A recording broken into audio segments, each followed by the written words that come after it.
Hello!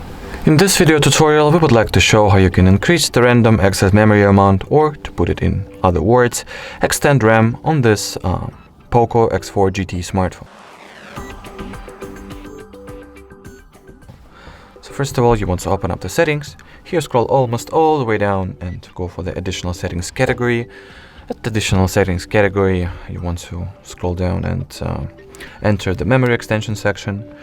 And after we will turn on this toggle and reboot our device, our random access memory will be extended by exactly 3 GB. So let's go ahead and wait until the phone gets restarted and we will check it.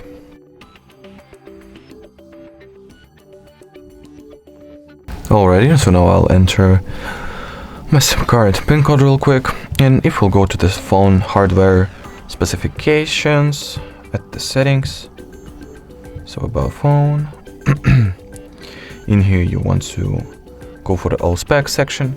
We'll see that the random access memory section has the 8 GB plus 3 GB that we have just added, or that we have just extended the RAM for.